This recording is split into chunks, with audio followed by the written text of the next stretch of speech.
From settling long-standing issues that have beleaguered the public, the Department of Transportation now works to transport the Filipino from the present to the future, bringing the Philippines closer to the golden age of infrastructure. Airports, railway systems, land terminals, and seaports have been built, reborn, and developed. Our current leadership under the Duterte administration and Secretary Arthur Tugade are tirelessly working hard to gain back the reputation and the trust in solving long-time problems in the transportation industry. Before, NAIA used to be one of the world's worst airports.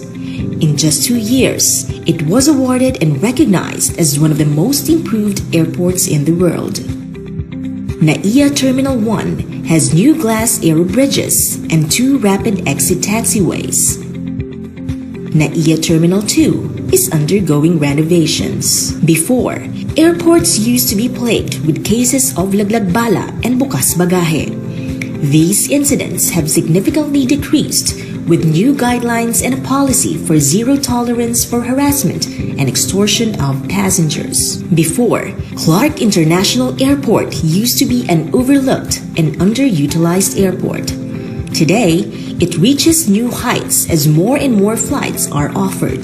2.5 million passengers have been recorded in 2018, making this the highest volume of passengers to date. Clark Airport is now one of the busiest airports in the country, with 524 domestic flights and 222 international flights weekly. Before, the train systems have been a major pain for commuters with their lack of coaches, repeated breakdowns, and passenger overflows. Now, unloading incidents and service interruptions are significantly reduced. The long-awaited overhaul and rehabilitation of the MRT-3 has already started. In May, Sumitomo Corporation, Mitsubishi Heavy Industries, and TES Philippines took over the rehabilitation and maintenance of the rail line. The Philippine National Railways has also reopened its train service from Caloocan to De La Rosa in Makati and extended it with the opening of the Sangandaan station. The PNR also extended rail services to the city of Malabon with the opening of the Governor Pascual station. Before, the dream to interconnect the major rail lines has been stalled for 9 years. The Common Station has started construction and will connect the 4 major rail lines together. Before, Republikang Walang Plaka. Now, LTO manufactures its own license plates. 1.7 million pairs of plates have been distributed nationwide. Before, no driver's license cards and only paper receipts were distributed. Now completely addressed, over 10 million licenses have been printed, all with 5-year validity and 32 security features against counterfeit. Before, from what started as just 2 routes for P2P buses in 2015, the premium point-to-point buses now have 37 routes and cover provincial routes.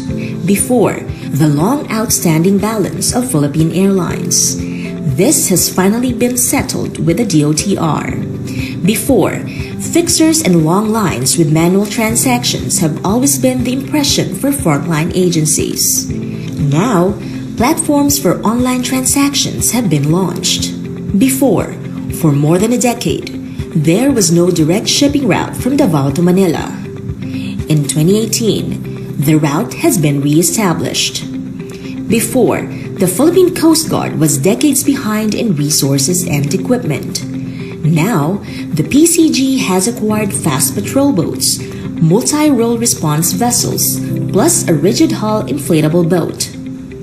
A boost of 560 lighthouses are now operational, and the target this 2019 is to add over 20 more. These are what we have done, closing a chapter of long-standing issues for the Filipino people. And we are about to do more. Ushering in the golden age of infrastructure, the DOTR continues to build transportation infrastructure in the aviation, railways, roads, and maritime sectors. The DOTR also established major policies and initiatives across the transportation industry that delivered key changes, partnerships, and agreements for the country's growth and modernization. The DOTR's aviation and airport sector opens up more gateways as it develops existing ones. The DOTR has successfully inaugurated the country's first eco-airport. The Bohol Panglao International Airport is hailed as the green gateway to the world. The Mactan Cebu International Airport's new terminal building has also been inaugurated. This accommodates 8 million more passengers annually, further boosting the nation's second-largest airport. Across the country, airports are being constructed, expanded, and improved. Maasim Airport gets a new passenger terminal building. The construction of Clark Airport's new terminal building is underway. Tacloban, Tuguegarao, and Virac airports have all been expanded. San Vicente Airport's been improved and now caters to commercial flights. Marinduque Airport's new passenger terminal building has been finished. The PTB of Camiguin and Ormoc airports are also ready for inauguration. Meanwhile, the runway extension project for Vigan Airport broke ground in April. Its PTB expansion is also in the works. Development projects are also slated for the airports in Lawag, Baler, and Antique. Interconnectivity between provinces is pushed for as more airports are underway. After 11 years of promises, the Bicol International Airport has finally begun construction, and it's more than halfway complete. A new airport will also be built in Bukidnon. The rehabilitation of the NAIA terminals is given a span of 2 to 4 years. Airports in Bulacan and Sangli will likewise be developed. 21 commercial airports now have night flight capabilities. The DOTR believes in developing terminals that are comfortable, safe, and easily accessible to the riding public. The Parañaque Integrated Terminal Exchange has opened to the public and is hailed as the country's first land port with world-class features. The Taguig City Integrated Terminal Exchange project has already started construction and aims to improve the traffic flow along various parts of Metro Manila. The North Integrated Terminal Exchange will soon rise, offering further connectivity. The DOTR also sat down with private partners to remove around 12.5 billion pesos in grantors payments for the ITX projects in Taguig and Parañaque. The PUV modernization program delivers comfortable, safe, and environment-friendly public utility vehicles to commuters. Taking a step further for the environment, DOTR has deployed eco-friendly vehicles in Boracay. The DOTR and TESDA are also working to provide livelihood programs for drivers and operators who may be affected by the PUVMP, including those who opt to voluntarily exit the industry. Meanwhile, skills trainings are available for those who want to continue, as well as for incoming drivers and operators. The Interagency Council for Traffic, or IACT, has effectively flagged old PUVs that don't conform to safety and environmental guidelines with the successful campaigns. Railroading change. An efficient railway system is no longer just a distant dream for the Filipino. Under the Duterte administration's Build, Build, Build program, the Philippines will have a total of 1,900 kilometers of railways from what is currently just 77. These projects are across Luzon, Visayas, and Mindanao. The Metro Manila subway broke ground in February 2019. Partial operations will run in select stations by 2022. By 2025, it will be fully operational and reach NAIA. Construction of the North-South Commuter Railway Project, which will connect Pampanga, Bulacan, Metro Manila, and Laguna, is set to go full steam. PNR Clark Phase 1 has commenced full construction, while Phase 2 will begin construction this year. Target completion is 2022. The construction of the MRT-7 is in full swing. The Bicol Express, or PNR Bicol, has been resurrected and signed. The LRT-1 Cavite Extension Project started actual construction in May. In the east, the LRT-2 Masinag Extension is 60% complete. The Mindanao Railway is the first in Mindanao, with 8 stations connecting Tagum, Davao, and Digos. Long-term solutions have been planned and signed to fix MRT-3. The 18 billion loan covers the rehabilitation and maintenance of the train line and all of its components. Sumitomo Corporation and Mitsubishi Heavy Industries return as the MRT-3's maintenance provider. Test deployment of the new Dalian trains has also started last year. After its restoration, the MRT-3 will increase its operating train sets for peak hours, double its speed, and cut the waiting time in half. The DOTR believes that the Filipino deserve only the best, with the best negotiations and deals done for the government and its people. The North Rail project has been given at zero cost to the local government. It has been estimated that this saved the government $100 million or 5 billion pesos.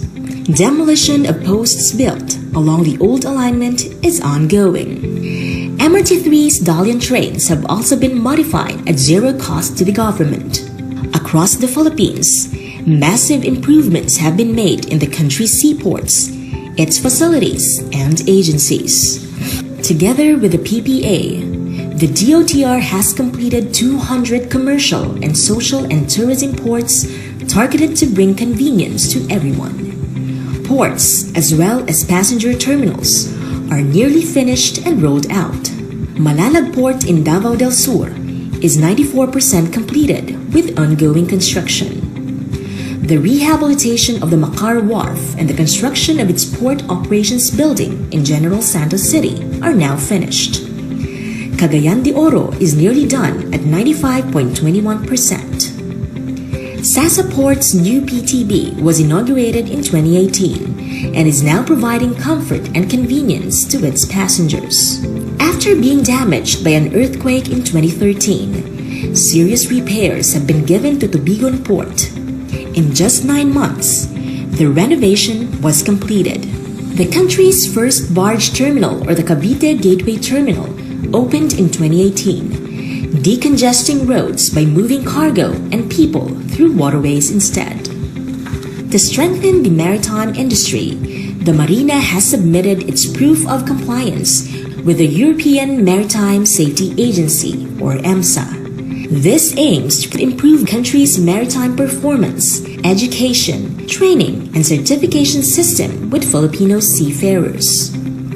The PCG continues to exert maximum effort in protecting the Philippine seas through capability enhancement, regular maritime patrol, law enforcement collaboration, search and rescue, and evacuations. It also established maritime safety mechanisms and is working on infrastructure developments. For fiscal performance, 3 agencies under the Department of Transportation remain among the government-owned and controlled corporations with the highest dividends remitted to the country's coffers in 2018. These are the Civil Aviation Authority of the Philippines, the Philippine Ports Authority, and the Manila International Airports Authority. The DOTR is confident in getting things done without any taint of corruption. The department has been consistent with its commitment to promote transparency and eradicate corrupt and abusive practices in all levels. Secretary Tugade has ordered the filing of the cases against corrupt officers and employees. In pursuit of transparency, the live streaming of bidding processes for 173 DOTR projects have been shared in DOTR's Facebook account. For quality management of procurement processes through public bidding, the DOTR has received an ISO certification. The DOTR also engages with the public to listen, respond, and solve problems. The DOTR boasts of having one of the highest social media engagements across all government agencies, with constant engagement and timely responses. For 2 consecutive years, the Department of Transportation has been recognized as one of the top performing and requested agencies in the Freedom of Information Awards. 2018 proved what DOTR can achieve With our commitment to good governance and a strong pursuit of our country's goals, united to serve the people, the Department of Transportation will continue to bridge the archipelago and its people closer together.